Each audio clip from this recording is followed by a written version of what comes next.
Oh, hey, what's going on, Patriots? So, before we get started, just check this out. Look at Dan. Now, the very important thing I told my daughter and granddaughters, no serious guys in your 30s. Okay. No what? No serious guys in your 30s. I'll keep that in mind. I mean, can you imagine if you're the parent of like an 11 or 12-year-old girl? Maybe you don't even have to imagine.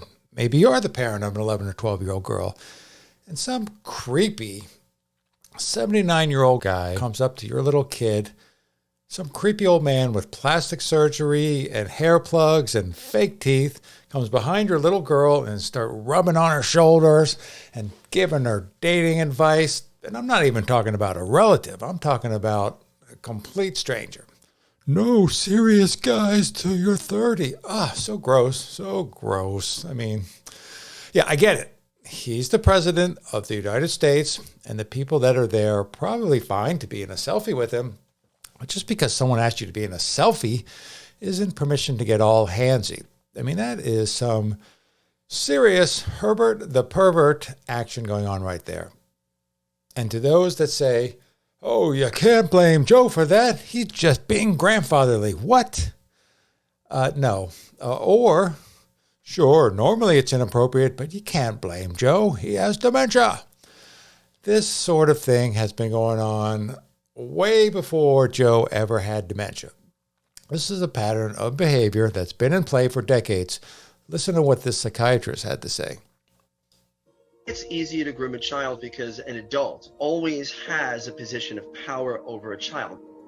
I am Anthony Zankis. I am an expert in the fields of sexual violence, family violence, and trauma. It's really hard to just look at somebody and say that person's a predator. What you have to do is look at the behaviors and listen to the things that they say. We met before. It's hard to forget those eyes. Look at those eyes. Look at them. Can I own with just alone? Very clear warning signs are adults who ignore children's boundaries when it comes to touching, kissing, holding, or tickling. They will engage in those behaviors with the child and continue them despite the fact that a child squirms away or pulls away or voices any sort of discomfort verbally or non-verbally. Most adults take those cues and realize, oh, they don't want to be hugged or tickled right now, and that's fine. Sex offenders and predators just plow right through it.